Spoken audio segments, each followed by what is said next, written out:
नमस्कार दोस्तों, श्रेष्ठ यूट्यूब चैनल में आप सभी का बहुत बहुत स्वागत। यूपीपीएससी 2025 यूपीएसआई 2025 दोनों के ही एग्जाम के लिए हम पॉलिटी का रिवीजन कर रहे हैं थ्रू पीवाईक्यूज, जिसमें से हम दो वीडियो पे यानी प्रेसिडेंट और वाइस प्रेसिडेंट के ऊपर उनको हम कवर कर चुके हैं और आज हम गवर्नर कवर करने जा रहे हैं। और तो आइए चलिए देखते हैं पीवाईक्यूज जो गवर्नर के टॉपिक पर पहले ही आए हुए हैं पिछले एग्जाम से। पहला क्वेश्चन है, the original plan in the draft constitution for having elected governor was dropped because, यानी जो गवर्नर का जो पोजीशन है वो इलेक्टेड होगा या फिर नॉमिनेटेड होगा। ये जो ड्राफ्ट कॉन्स्टिट्यूशन में है उसमें पहले इलेक्टेड गवर्नर की बात हो रही थी जिसे ड्रॉप कर दिया गया था। तो ये यहाँ पर पूछ रहे हैं कि क्या रीजंस थे जिनकी वजह से जो इस प्रोविजन को जो ओरिजिनल प्लान में था उसको ड्रॉप कर दिया गया। तो पहला क्या है, it would have meant an other election, इसकी वजह से एक इलेक्शन और होता। दूसरा, the election would have been fought on major political issues, किसी पॉलिटिकल इशू पर इलेक्शन होता। The elected governor might have considered himself superior to the chief minister, जो गवर्नर है वो अपने आप को चीफ मिनिस्टर से सुपीरियर समझने लगते हैं। The governor had to function under the parliamentary system, governor को पार्लियामेंट्री सिस्टम के अंडर में काम करना पड़ता जबकि वो इलेक्टेड है। तो कौन कौन से ऑप्शन सही हैं इसमें? तो it would have meant another election, एक इलेक्शन और होता और एक्सपेंडिचर बढ़ जाता, तो ये ऑप्शन तो सही है। पॉलिटिकल इश्यूज में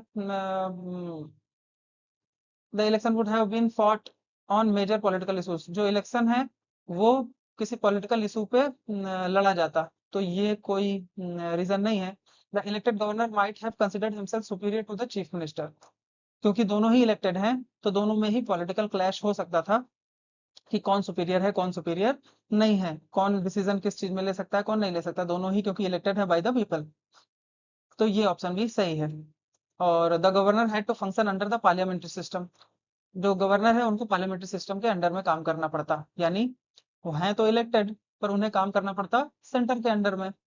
तो फिर ऐसा फिर वो क्लैश हो जाता उनके बीच में भी, तो ये रीजन भी सही है। दूसरा सही नहीं, यानी कौन सा ऑप्शन सही है? Option C 1, 3 and 4। देखिए यहाँ क्या लिखा है, the provision of nominated governor was accepted and the original proposal for the provision of elected governor was cancelled. Elected governor का जो प्रोविजन है वो कैंसिल कर दिया गया, जबकि नॉमिनेटेड गवर्नर का, तो नॉमिनेटेड मतलब गवर्नर कैसे बनते हैं? तो गवर्नर अपॉइंट किए जाते हैं प्रेसिडेंट द्वारा, है ना। प्रेसिडेंट उन्हें अपॉइंट करते हैं अलग अलग स्टेट्स में। This would have increase election expenditure, क्योंकि इलेक्शन एक्सपेंडिचर बढ़ जाता। Nomination of governor would help avoiding clash of political ambition of the chief minister and the governor, तो political ambition of chief minister and governor दोनों के बीच का जो political ambition से जो क्लैश हो सकता था उसको भी अवॉइड किया जा सकता है इसके through. The centre would not have effective control over the state otherwise, तो जो सेंटर है उसका, क्योंकि गवर्नर इलेक्ट होकर के आए हैं इसलिए वो सेंटर की सारी बातें उनके दबाव में रहें या उनके अंडर में रहें ऐसा जरूरी नहीं है, क्योंकि वो इंडिपेंडेंटली इलेक्टेड हैं बाय द पीपल। सो उनका जो स्टेट सेंटर का जो कंट्रोल है ओवर द स्टेट वो कमजोर हो जाता, और जो हमारे यहाँ का सिस्टम है वो सही तरीके से वर्क प्रॉपरली नहीं करता। तो ये रीजंस थे, इसलिए जो गवर्नर का इलेक्शन है वो गवर्नर का इलेक्शन नहीं होता है, गवर्नर को अपॉइंट किया जाता है बाय द प्रेसिडेंट, ये हमें याद रखना है। अगला question, the governor of the state may act independently from the consultation of legislative assembly when, जो गवर्नर है वो लेजिस्लेटिव असेंबली के कंसल्टेशन के बगैर किन किन चीजों में काम कर सकते हैं, है ना। डिस्क्रिशनरी पावर उनकी क्या है, कब एक्ट इंडिपेंडेंटली कर सकते हैं वो। पहला क्या है देखिए, the government has to prove its majority in the session of legislative assembly, जब गवर्नमेंट को अपनी मेजोरिटी प्रूव करनी हो लेजिस्लेटिव असेंबली में, सही है। To terminate the chief minister, अगर चीफ मिनिस्टर के पास मेजोरिटी नहीं है तो उन्हें टर्मिनेट कर सकते हैं, ये भी डिस्क्रिशनरी पावर है। To reserve any bill for the consideration of president of India, किसी बिल को जो कि कॉन्स्टिट्यूशनल मैटर का हो या फिर किसी लॉ से रिलेटेड हो, कोई इंपॉर्टेंट मैटर हो, तो उसे हम रिजर्व कर सकते हैं, यानी गवर्नर रिजर्व कर सकते हैं प्रेसिडेंट ऑफ इंडिया के लिए, तो ये उनका डिस्क्रिशनरी पावर है, तो बिल्कुल सही है। To send back a bill to legislative assembly for reconsideration, कोई बिल है जो लेजिस्लेटिव असेंबली द्वारा पहुंचाया गया लेकिन जो गवर्नर है वो उन्हें रिकंसिडरेशन के लिए फिर से उनको भेज देते हैं, लेजिस्लेटिव असेंबली को भेज देते हैं, तो ये भी डिस्क्रिशनरी पावर है, इसके लिए किसी से पूछने की जरूरत नहीं है। To seek the consultation with high court, high court से कंसल्टेशन लेना है, जैसा कि प्रेसिडेंट लेते हैं सुप्रीम कोर्ट से अंडर आर्टिकल 143, इसी तरीके से जो गवर्नर है वो भी हाई कोर्ट का कंसल्टेशन ले सकते हैं। तो ये लेकिन डिस्क्रिशनरी पावर नहीं है, इसके लिए उन्हें काउंसिल ऑफ मिनिस्टर्स के एडवाइस की जरूरत पड़ती है। तो कौन कौन से ऑप्शन सही हो गए? First, second, third and fourth, कौन सा ऑप्शन सही है? Option C. आइए आगे बढ़ते हैं। ये डिस्क्रिशनरी पावर है गवर्नर के, तो देखते हैं कौन कौन से डिस्क्रिशनरी पावर है गवर्नर के। To ask the government to prove majority, majority प्रूव करने के लिए स्टेट लेजिस्लेटिव असेंबली में कह सकते हैं गवर्नर, तो ये उनका डिस्क्रिशनरी पावर है। Terminate chief minister who has lost confidence of the assembly, जिसने असेंबली का कॉन्फिडेंस खो दिया हो, उसे मेजोरिटी ना प्राप्त हो, और क्या कहते हैं किसी इंपॉर्टेंट मैटर पर उसे कोई बिल हो पास ना हो पाया हो, उसको कॉन्फिडेंस जो स्टेट लेजिस्लेटिव असेंबली का है वो कॉन्फिडेंस उसने खो दिया हो, तो उन्हें टर्मिनेट किया जा सकता है चीफ मिनिस्टर को बाय द गवर्नर, ये उनकी डिस्क्रिशनरी पावर है। To provide or withhold assent to a bill or reserve a bill for the consideration of the president, ये भी उनकी डिस्क्रिशनरी पावर है। प्रेसिडेंट को प्रेसिडेंट के लिए रिजर्व कर देना या फिर किसी बिल को होल्ड कर लेना, विद होल्ड कर लेना। To return a bill to legislative assembly for reconsideration, किसी बिल को रिकंसिडरेशन के लिए भेजना भी उनका डिस्क्रिशनरी पावर है। इसके अलावा भी एक डिस्क्रिशनरी पावर है जो गवर्नर के पास है, वो क्या है कि besides the governor uses discretion while imposing president rule in state and dissolving the state, president rule apply करने के लिए और या इसको इसके लिए रिकमेंडेशन भेजने के लिए प्रेसिडेंट के पास आर्टिकल 356 का गवर्नर के पास एक डिस्क्रिशनरी पावर है। आगे बढ़ते हैं, ये याद रखने हैं, पूछ लेते हैं एग्जाम में, प्रीवियस ईयर में पूछे भी गए हैं। अगला क्वेश्चन क्या कहता है? Under which article of the constitution can the governor refer any bill for the approval of the president, है ना? आर्टिकल, किस आर्टिकल के अंडर में किसी बिल के अप्रूवल के लिए गवर्नर जो है वो प्रेसिडेंट को बिल भेज सकते हैं? तो यहाँ पर ऑप्शन क्या है? आर्टिकल 166 नहीं, आर्टिकल 200, आर्टिकल 200, अंडर आर्टिकल 200 जो है जो कहते हैं बिल है वो उसके लिए उसको विदहोल्ड कर सकते हैं या असेंट दे सकते हैं, ये गवर्नर के पास राइट है। लेकिन प्रेसिडेंट को रिजर्व करने के लिए आर्टिकल 200 नहीं है। आर्टिकल 239 तो स्टेट लेजिस्लेटिव असेंबली से रिलेटेड है यूटीज में, है ना? आर्टिकल 240 भी इन्हीं चीजों से रिलेटेड है, तो इसमें तो कोई ऑप्शन सही नहीं है, तो इसका कौन सा ऑप्शन सही होगा? None of the above.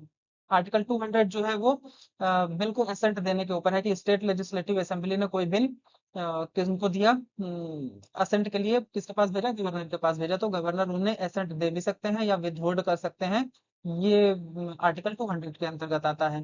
तो ये देखिए यहाँ पर लिखा हुआ आर्टिकल 201 जो है उसके द्वारा जो है बिल रिजर्व कर दिया जाता है कंसिडरेशन के लिए, किसके कंसिडरेशन के लिए? प्रेसिडेंट के कंसिडरेशन के लिए।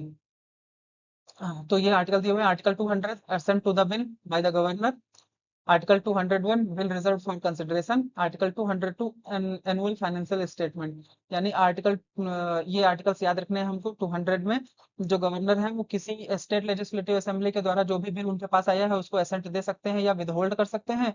आर्टिकल 201 की बात करें तो किसी बिल को वो रिजर्व कर सकते हैं प्रेसिडेंट के कंसिडरेशन के लिए।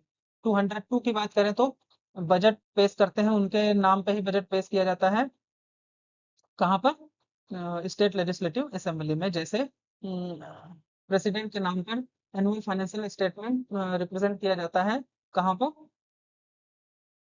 पार्लियामेंट में, लोकसभा में। और लोकसभा में कौन पेश करता है? फाइनेंस मिनिस्टर पेश करते हैं, लेकिन किसके बिहाफ में? प्रेसिडेंट के बिहाफ में। वैसे ही यहाँ पर जो स्टेट के फाइनेंस मिनिस्टर होते हैं वो एनुअल फाइनेंशियल स्टेटमेंट प्रेजेंट करते हैं स्टेट लेजिस्लेटिव असेंबली में, किसके बिहाफ में? गवर्नर के बिहाफ में। चलिए आगे बढ़ते हैं। Who appoints the governor of Jammu and Kashmir, तो जम्मू एंड कश्मीर का गवर्नर कौन अपॉइंट करता है? तो पहले की बात दूसरी रही होगी जब ये क्वेश्चन पूछा गया है, लेकिन आज की तारीख की बात करें तो जो भी जम्मू एंड कश्मीर यानी जो भी यूटीज हैं, तो यूटीज में हम सभी को पता है कि गवर्नर नहीं होते, वहाँ लेफ्टिनेंट गवर्नर होते हैं, तो ये क्वेश्चन अपने आप में गलत हो जाता है।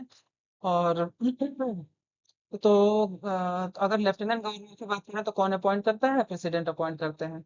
तो यहाँ पर गवर्नर नहीं, लेफ्टिनेंट गवर्नर होगा।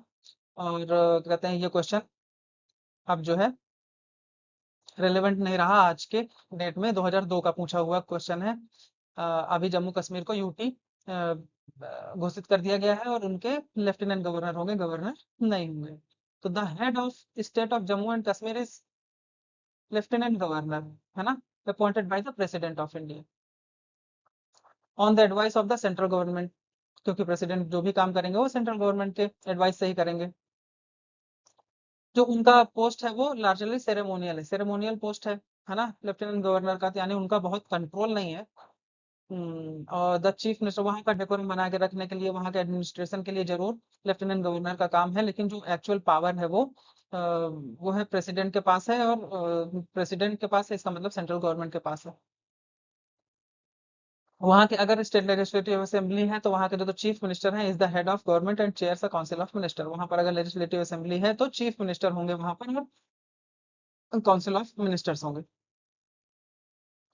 तो जम्मू कश्मीर का हमें याद रखना है कि वहाँ गवर्नर नहीं है। कोई भी यूपी की अगर बात करता है, पूछता है कि गवर्नर है कौन, गवर्नर है वहाँ पर, तो अब वहाँ पे गवर्नर नहीं, लेफ्टिनेंट गवर्नर है। अगले क्वेश्चन की बात करें, consider the following statements in relation to governor of a state in India. तो गवर्नर ऑफ अ स्टेट के बारे में कौन कौन स्टेटमेंट्स देखने हैं हमें, और बताना है क्या सही है क्या गलत है। पूछ रहा है करेक्ट कौन कौन से, तो कौन कौन से करेक्ट है हमें ये ध्यान रखने हैं। कौन देखते हैं, पहला, he must be citizen of India by birth. उसे by birth citizen of India होना चाहिए, तो बाय बर्थ का तो कोई कॉन्सेप्ट है नहीं, तो ये स्टेटमेंट गलत है। Must have completed the age of 35 year, 35 year का हो जाना चाहिए, ये स्टेटमेंट सही है। He must be eligible to be a member of the Lok Sabha, उसे लोकसभा का मेंबर होने के लिए एलिजिबल होना चाहिए। ये जो एलिजिबिलिटी है ये प्रेसिडेंट के लिए है, गवर्नर के लिए नहीं है। तो उन्हें लोकसभा के मेंबर बनने का की एलिजिबिलिटी होनी चाहिए, ये प्रेसिडेंट को होना चाहिए। He may be appointed as governor for 2 और मोर स्टेट्स, उन्हें दो या दो से अधिक स्टेट्स का जो है गवर्नर बनाया जा सकता है, तो ये बिल्कुल सही स्टेटमेंट है ना। पहले प्रोविजन नहीं था, किसी एक व्यक्ति को एक साथ एक स्टेट का ही गवर्नर बनाया जा सकता था, लेकिन बाद में एक अमेंडमेंट हुआ, 7th अमेंडमेंट एक्ट हुआ, जिसके थ्रू हम किसी भी पर्सन को, किसी भी गवर्नर को एक स्टेट की जगह एक स्टेट या 2 स्टेट या 3 स्टेट कितने भी बाहर दे सकते हैं। तो कौन कौन से सही हो गए, तो पहले सिटीजन ऑफ इंडिया होना चाहिए, बाई बर्थ जरूरी नहीं है ना, तो पहला स्टेटमेंट गलत हो गया। Must have completed the age of 35 year, 35 year के होने चाहिए, ये सही, बिल्कुल सही है। तो सेकंड स्टेटमेंट सही है। Third statement, member of Lok Sabha eligibility जरूरी नहीं है। चौथा, वो एक या दूसरे कई सारे स्टेट्स को के गवर्नर बनाए जा सकते हैं, चौथा भी सही है, यानी सेकंड एंड फोर्थ सही है। तो कौन सा ऑप्शन सही हो गया? ऑप्शन बी सही हो गया। देखिए क्या क्या है, no person shall be eligible for appointment as governor unless he is citizen of India, है ना, इंडिया के सिटीजन होना चाहिए, and has completed the age of 35 year, और 35 ईयर की एज कंप्लीट कर लेनी चाहिए, है ना। देखिए बाई बर्थ का यहाँ पर कोई कॉन्सेप्ट नहीं है। 7th अमेंडमेंट एक्ट की बात करें तो 7th अमेंडमेंट एक्ट के थ्रू 1956 में एक पर्सन एलिजिबल है to be appointed as governor for 2 और मोर स्टेट, दो या दो से अधिक स्टेट में गवर्नर बनने के लिए। तो जब कोई भी पर्सन है वो गवर्नर बन जाता है एक स्टेट का, तो उस स्टेट के parliament, sorry, state legislative assembly ये डिसाइड करती है कि उनकी सैलरी एंड अलाउंस कितना होगा। लेकिन अगर दो स्टेट के बन जाते हैं तो कैसे डिसाइड होगा कि सैलरी और अलाउंस कितना होगा, तो सैलरी और अलाउंस जो है दोनों स्टेट मिलकर के डिसाइड करते हैं, प्रोपोर्शनल प्रोपोर्शनेट कहते हैं दोनों, एक प्रोपोर्शन के हिसाब से दोनों लोग डिवाइड कर लेते हैं उस सैलरी को, और वो गवर्नर को दी जाती है। लास्ट में क्या, article 152, the governor shall not be a member of the either house. जब भी गवर्नर किसी मतलब गवर्नर को जो इलेक्शन होगा, जब वो ऑफिस होल्ड करेंगे, तो उस समय वो किसी भी जो हाउस के हैं वो मेंबर नहीं होने चाहिए। ये प्रेसिडेंट में भी रूल था कि वो किसी भी हाउस के ऑफिस ऑफ प्रॉफिट नहीं होना चाहिए, गवर्नमेंट के अंडर में काम नहीं करना चाहिए, वो चाहे यूनियन गवर्नमेंट हो, स्टेट गवर्नमेंट हो या लोकल अथॉरिटी हो। और किसी भी हाउस के मेंबर नहीं होना चाहिए। यदि किसी हाउस के मेंबर है भी तो उन्हें क्या करना होगा, उन्हें अपनी सीट छोड़नी पड़ेगी, है ना। जैसे ही वो अपने ऑफिस में एंटर करते हैं। तो वही आर्टिकल 158 में गवर्नर के लिए भी दिया हुआ है कि governor shall not be a member of either house, किसी भी हाउस के मेंबर नहीं होने चाहिए। आगे बढ़ते हैं। Who among the following administer the oath of office, यानी जब गवर्नर को अपॉइंट कर दिया जाता है तो उनको ओथ कौन एडमिनिस्टर करता है? तो देखती है ऑप्शन क्या है। President of India, chief justice of supreme court, chief justice of high court और outgoing governor of the concern state. इनमें कौन होगा? तो याद करिए कि प्रेसिडेंट के टाइम पर प्रेसिडेंट को ओथ कौन दिलाता था? तो प्रेसिडेंट को ओथ दिलाते थे चीफ जस्टिस ऑफ इंडिया, यानी सुप्रीम कोर्ट के जज जो कहते हैं चीफ जस्टिस होते थे।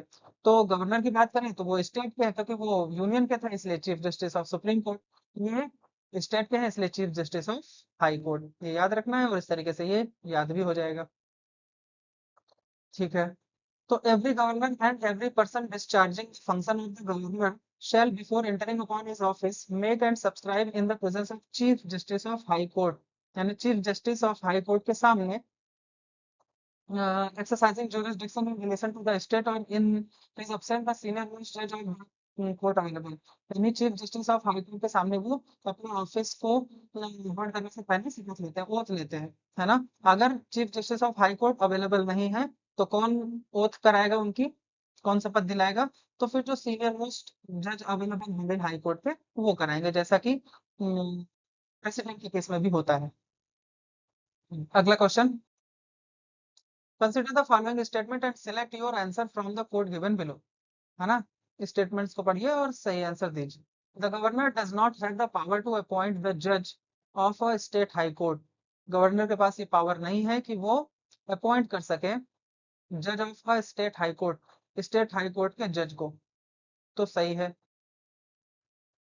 ये स्टेटमेंट सही है, उनके पास ये पावर नहीं है। प्रेसिडेंट सुप्रीम कोर्ट के chief justice of India, supreme court के जज, हाई कोर्ट के चीफ जस्टिस और जजेस, इन सबको प्रेसिडेंट ही अपॉइंट करते हैं।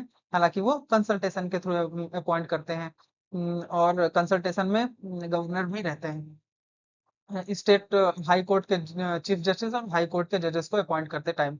ही is not part of the legislature, वो लेजिस्लेचर के पार्ट नहीं है, तो ये गलत है। वो लेजिस्लेचर के पार्ट हैं, जैसे कि प्रेसिडेंट पार्लियामेंट के पार्ट हैं, वैसे ही स्टेट गवर्नमेंट लेजिस्लेचर के पार्ट हैं। तो ये स्टेटमेंट गलत है। He has the power to nominate some members in the legislative council, legislative council में उन्हें कुछ मेंबर्स को नॉमिनेट करने की पावर है। बिल्कुल सही है, क्योंकि स्टेट लेजिस्लेटिव काउंसिल में कई सारे मेंबर्स रहते हैं और अलग अलग जगह से आते हैं। जैसे 1/6 नॉमिनेट किए जाते हैं, फिर कुछ हैं जो ग्रेजुएट जो कम्युनिटी है उनके थ्रू आते हैं, कुछ टीचर्स के थ्रू आते हैं। 1/6 1/6 1/3 इस तरीके से इसी तरीके से कुछ मेंबर्स के नॉमिनेशन की जो पावर है वो गवर्नर के पास भी है। He has no judicial power, उनके पास कोई जुडिशियल पावर नहीं है। बिल्कुल गलत है, उनके पास जुडिशियल पावर है। कैसे है? किसी भी, जैसे प्रेसिडेंट के पास पावर है कि किसी भी प्रिजनर को यदि कोई सजा हो जाती है तो उसको पार्डन कर सकते हैं, डेथ सेंटेंस है तो भी पार्डन कर सकते हैं, कम्यूट कर सकते हैं, रेस्पाइट कर सकते हैं, उसकी सजा को कम कर सकते हैं। वैसी ही पावर किसके पास भी है? गवर्नर के पास भी है। तो इनमें कौन कौन सा स्टेटमेंट सही हो गया? तो पहला स्टेटमेंट सही है कि गवर्नर के पास ये पावर नहीं है कि वो स्टेट हाई कोर्ट को कर सके। और इसमें पूछा क्या था? ठीक है, तो इसमें केवल एक स्टेटमेंट सही है। The governor does not have the power to appoint the जजेस of the state high court, ये सही है। He is not part of legislature, ये गलत है। He is the power to nominate some members, ये भी सही है। ऑप्शन 3 भी सही है। He has no judicial power, ये गलत है। यानी 1 एंड 3 आर करेक्ट। तो बी सही हो जाएगा कि पहला और तीसरा सही है।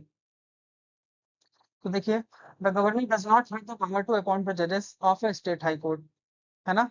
क्यों? क्योंकि वो प्रेसिडेंट अपॉइंट करते हैं। दूसरा, आर्टिकल 171 की बात करें तो the governor has the power to nominate some members to the state legislative council. Article 171 में दिया है कि स्टेट लेजिस्लेटिव काउंसिल के कुछ मेंबर्स को वो नॉमिनेट कर सकते हैं।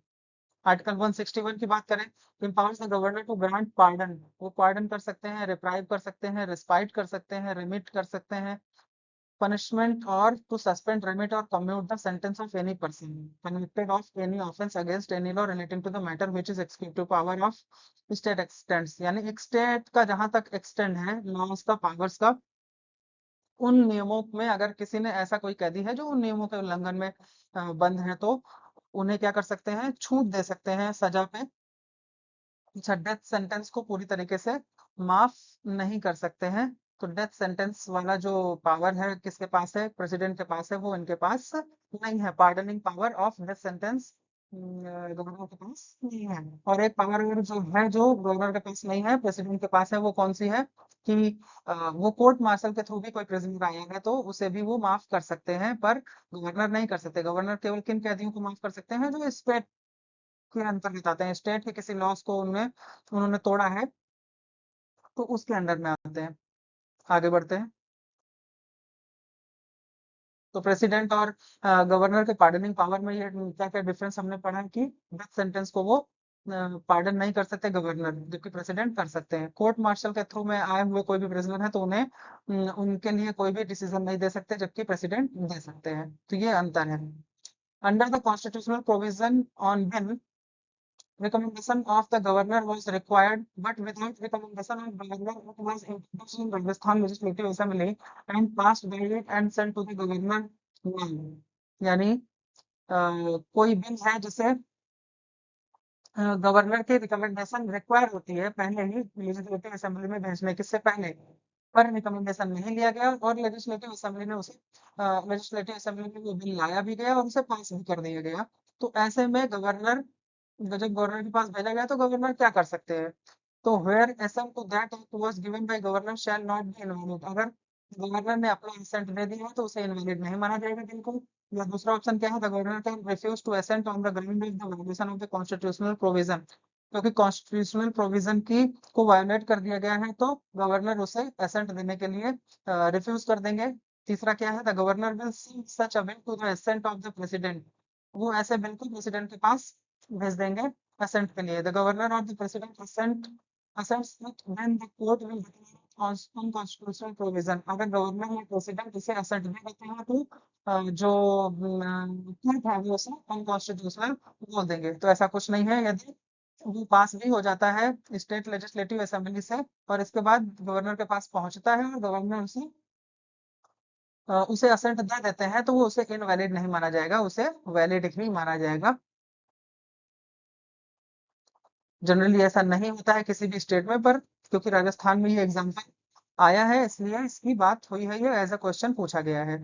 तो अगर ऐसे में गवर्नर वहां से जाने के बाद अगर अपना एसेंट दे देते हैं, विदहोल्ड नहीं करते हैं, एसेंट दे देते हैं, तो इसको इनवैलिड नहीं माना जाएगा। चाहे तो इसे विदहोल्ड भी कर सकते थे, पर इन्होंने क्योंकि दे दिया है तो उसे इनवैलिड नहीं माना जाएगा बिल को, और बिल एक्ट के रूप में पास हो जाएगा।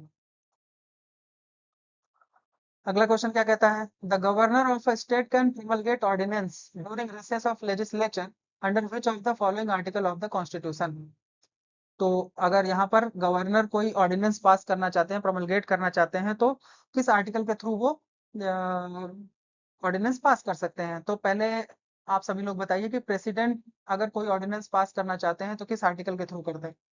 तो हमने पिछले वीडियोज में पढ़ा था, क्वेश्चन भी सॉल्व किया था कि अगर ऑर्डिनेंस पास करना है प्रेसिडेंट को और क्या कंडीशंस होती हैं ऑर्डिनेंस पास करने के लिए, कि उन्हें जब सेशन में ना हो हाउसेस तभी पास किया जा सकता है। कोई इमरजेंसी आ जाए, कोई जल्दी डिसीजन लेने के जो भी प्रोविजंस आ जाए कि जल्दी डिसीजन लेना पड़ेगा, इनका इंतजार नहीं कर सकते कि हाउसेस सेशन में वापस आए, तो ऑर्डिनेंस पास किया जाता है। और फिर जैसे ही हाउसेस जो है सेशन में वापस आते हैं तो उनको 6 हफ्ते के भीतर उनके सामने पेश करके उनको पास कराया जाता है या फिर पास किया जाता है, इसमें जो भी हाउसेस डिसीजन में वो मान्य होता है। तो प्रेसिडेंट की बात करें तो आर्टिकल 123 के अंतर्गत वो ऑर्डिनेंस प्रोमलगेट कर सकते हैं, लेकिन अगर गवर्नर की बात करें तो गवर्नर ऑफ स्टेट क्या है, आर्टिकल 213। तो कौन सा ऑप्शन सही है, आर्टिकल 213। और सारे प्रोविजंस जो यूनियन गवर्नमेंट में यानी प्रेसिडेंट के टाइम पे लागू होते हैं, जो जो भी प्रोविजंस हैं ऑर्डिनेंस के लिए, वही सेम प्रोविजंस गवर्नर के लिए भी हैं ऑर्डिनेंस पास करने में। प्रोविजन कभी ऑर्डिनेंस कभी पास हो सकता है जब जो हाउसेस हैं दो या एक या दोनों उसमें ना हो, सेशन में ना हो, और सेशन में जैसे ही बैठेंगे वैसे ही उनको 6 हफ्तों के भीतर उनसे उनके सामने पेश करना जरूरी है। और फिर वहां से अगर वो पास हो जाता है तो ऑर्डिनेंस लगातार कंटिन्यू रहेगा, अगर पास नहीं होता है तो उसको बंद कर दिया जाएगा। गवर्नर के पास, जैसे प्रेसिडेंट के पास पावर थी कि उसे किसी भी समय वो वापस ले सकते हैं, वैसे ही गवर्नर के पास पावर है कि किसी भी समय वो ऑर्डिनेंस को वापस भी विथड्रॉ कर सकते हैं। तो सेम सेम लगभग सेम नंबर है। जो कॉन्स्टिट्यूशनल जिन्होंने ड्राफ्ट किया था उन्होंने इस बात का ध्यान रखा कि हमें इतनी और इसे ढूंढने के लिए ज्यादा तकलीफ ना हो कि प्रेसिडेंट के पास क्या पावर है ऑर्डिनेंस की और गवर्नर के पास क्या पावर है, या ऐसे ही जो यूनियन और स्टेट के जो आर्टिकल्स हैं उन्हें लगभग एक जैसा रखा। इसलिए आर्टिकल 123 ऑर्डिनेंस का प्रोविजन है प्रेसिडेंट के लिए, और वैसा ही प्रोविजन है 213 गवर्नर के लिए। आगे बढ़ते हैं। गवर्नर की salary and allowances are given by, जो गवर्नर की सैलरी और अलाउंस है वो कहाँ से दी जाती है? Consolidated fund of state, consolidated fund of India, contingency fund of the state, both A and B. तो इसमें कौन सा ऑप्शन सही है? Consolidated fund of, consolidated fund of state, इसमें चार्ज है ना। कौन डिसाइड करता है कि सैलरी कितनी होगी? ये स्टेट लेजिस्लेचर डिसाइड करता है। जैसे प्रेसिडेंट के केस में पार्लियामेंट ही डिसाइड करती है कि सैलरी कितनी होगी, लेकिन वो जो प्रेसिडेंट की सैलरी है वो charge upon consolidated fund of India है। वैसे ही जो गवर्नर की सैलरी है वो कंसोलिडेटेड फंड ऑफ स्टेट पर चार्ज है। ठीक है, charge upon consolidated fund of state. तो इसका कौन सा आंसर सही है? ऑप्शन ए सही है ना। यहाँ पर हमने कुछ जो डेजिग्नेशंस हैं उनका उनको लिख रखा है, जो जिनकी जो सैलरी है वो charge upon consolidated fund of India है, नॉट स्टेट। इंडिया के बारे में तो वैसे ही स्टेट के बारे में भी, स्टेट के अंडर में जो ऐसे डेजिग्नेशंस हैं वो चार्ज अपॉन स्टेट्स हैं, कंसोलिडेटेड फंड ऑफ स्टेट्स हैं। तो देखते हैं कौन कौन से हैं। पहला है प्रेसिडेंट, प्रेसिडेंट की salary, chairman, deputy chairman, speaker, deputy speaker, supreme court जजेस, सीएजी है ना, controller and auditor general of India, chairman and members of UPSC, high court जजेस, उनकी पेंशन, उनका administrative expenses of supreme court, supreme court के जो expense है, administrative expense है, सीएजीज ऑफिस, पार्लियामेंट सेक्रेटेरिएट, इन सब का जो फंड है वो charge upon consolidated fund of India है। ठीक ऐसे ही ठीक इसी उस पर जो कंसोलिडेटेड फंड ऑफ स्टेट में जो चार्ज हैं वो कौन कौन से हो जाएंगे? गवर्नर हो जाएंगे, स्टेट लेजिस्लेटिव असेंबली के जो स्पीकर हैं, काउंसिल के जो चेयरमैन हैं, और यूपीए कहते हैं यूनियन पब्लिक सर्विस कमीशन के, तो स्टेट पब्लिक सर्विस कमीशन के जो मेंबर्स होंगे, और इन सब का जो चार्ज है वो किस पर होगा? कंसोलिडेटेड फंड ऑफ स्टेट पर होगा। तो आगे बढ़ते हैं, ये याद रखना है, ये पूछता है एग्जाम में। Article 156 of the Constitution of India provides, Article 156 of the Constitution of India provides that a governor shall hold office for a term of 5 year। 5 year के लिए ऑफिस होल्ड करेंगे, बिल्कुल सही है। From the date on which he enters upon his office, जब से वो office join करते हैं। Which following can be deduced from this, इससे क्या क्या चीज डिड्यूस की जा सकती है? पहला ऑप्शन है, पहला स्टेटमेंट है, no governor can be removed from office till the completion of his term, यानी किसी भी गवर्नर को अपने ऑफिस से रिमूव नहीं किया जा सकता है जबकि उसका टर्म कंप्लीट ना हो जाए। ये बिल्कुल गलत है। जैसे हमें पता है कि प्रेसिडेंट इन्हें अपॉइंट कर सकते हैं, तो प्रेसिडेंट के पास ये पावर है कि उन्हें किसी भी समय टर्मिनेट किया जा सकता है। ये प्रेसिडेंट के प्लेजर पर वर्क करते हैं। No governor can continue in office beyond the expiration of a period of 5 year, जैसे ही 5 साल का पीरियड कंप्लीट होता है वो उससे ज्यादा ऑफिस कंटिन्यू नहीं कर सकते हैं। तो ये भी स्टेटमेंट गलत है। जब तक कि नए गवर्नर नहीं आ जाते हैं वो अपने ऑफिस को कंटिन्यू कर सकते हैं, चाहे 5 साल क्यों ना हो गए हों, क्योंकि अगले 6 महीने के भीतर ही कोई नया अपॉइंट कर दिया जाता है, जल्द शीघ्र ही अपॉइंट कर दिया जाता है बाय द प्रेसिडेंट। जैसे प्रेसिडेंट के केस में जैसे ही प्रेसिडेंट की कुर्सी खाली होती है, सीट वैकेंट होती है, तो क्या करते हैं, 6 महीने के भीतर ही इलेक्शन कराना होता है। वैसे तो उनका टर्म खत्म होने से पहले ही इलेक्शन हो जाना चाहिए, लेकिन अगर किसी वजह से, अगर डेथ की वजह से, रेजिग्नेशन की वजह से, या किसी और वजह से सीट खाली होती है तो 6 महीने के भीतर उनको क्या करना होता है? इलेक्शन कराना होता है। तो इनमें कौन सा है? दोनों ही स्टेटमेंट गलत हैं, क्योंकि प्रेसिडेंट के प्लेजर पर काम करते हैं गवर्नर, तो उन्हें प्रेसिडेंट कभी भी हटा सकते हैं। दूसरा, जब तक कि नए गवर्नर नहीं आ जाते हैं, वो अपनी सीट पर रह सकते हैं, चाहे 5 साल ही क्यों ना हुए हो। तो इसका कौन सा ऑप्शन सही है? ऑप्शन बी सही है। अगला क्वेश्चन, ये दो प्रैक्टिस क्वेश्चन है।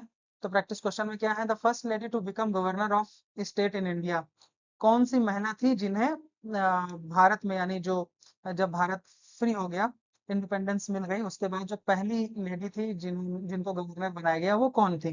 दूसरा क्वेश्चन है, ये आप लोगों को कमेंट बॉक्स में इसका सही आंसर लिख देना है। Who among the following is not appointed by the state governor, इनमें से कौन सा है जो स्टेट गवर्नर द्वारा अपॉइंट नहीं होता है? तो अभी हमने इसके बारे में पढ़ा है पीछे ही, तो आप लोग सही आंसर इसका आसानी से दे सकते हैं और कमेंट बॉक्स में आंसर लिख सकते हैं। ये भी प्रैक्टिस क्वेश्चन है। The governor of state is appointed by the president. अच्छा, the governor of state appointed by the, कौन कौन से स्टेटमेंट सही है? करेक्ट आंसर इसमें बताना है फ्रॉम द कोर्ट्स। तो इसमें बताना है कौन कौन से स्टेटमेंट सही है। तो the governor of state is appointed by the president, hold office during the pleasure of the president, is the head of the state's executive power, normally holds office for 5 year। इनमें से कौन कौन से statement सही हैं आपको बताने हैं, क्योंकि ये सारी चीजें हम पीछे पढ़ चुके हैं और आंसर आसान है। ये एक माइंड मैप है गवर्नर के लिए। यदि आप 1 मिनट में इसको तुरंत रिवाइज करना चाहते हैं, तो ये सारे जो गवर्नर के प्रोविजंस हैं, वो एक बार में देख करके इनको रिवाइज कर सकते हैं। जैसा आर्टिकल 153 है, जो कहता है कि हर एक स्टेट में गवर्नर होना चाहिए, यानी 153 है जो गवर्नर के लिए है, जैसे 52 है जो प्रेसिडेंट के लिए है। आर्टिकल 154, एग्जीक्यूटिव पावर किसके पास होती है? स्टेट की, गवर्नर के पास होती है, जैसे प्रेसिडेंट के पास एग्जीक्यूटिव पावर होती है यूनियन की। Article 155, appointment bye the president, president उनको अपॉइंट करते हैं, आर्टिकल 155 में लिखा हुआ है। आर्टिकल 156, टर्म ऑफ ऑफिस लिखा हुआ है कि 5 ईयर है, लेकिन प्लेजर ऑफ प्रेसिडेंट, है ना, जब तक प्रेसिडेंट चाहेंगे तब तक। आर्टिकल 157 क्या करता है? क्वालिफिकेशन, कौन कौन से क्वालिफिकेशन है? तो केवल दो ही चीजें हैं कि इंडियन सिटीजन होना चाहिए, बाई बर्थ की जरूरत नहीं है, सिर्फ इंडियन सिटीजन होना चाहिए, और 35 ईयर एज लिमिट है कि इतना तो होना ही चाहिए। आर्टिकल 158 की बात करें तो कंडीशन ऑफ ऑफिस, तो ऑफिस की कंडीशन क्या होना चाहिए? कि ऑफिस ऑफ प्रॉफिट नहीं होना चाहिए कोई भी, ना गवर्नमेंट के अंडर काम करना चाहिए, किसी भी मिनिस्ट्री से रिलेटेड नहीं होना चाहिए, किसी भी हाउस में एमपी या एमएलए नहीं होना चाहिए। और 159, oath of office, oath of office किसके सामने लेते हैं? Chief justice of high court या फिर कोई सीनियर मोस्ट जज हुए तो।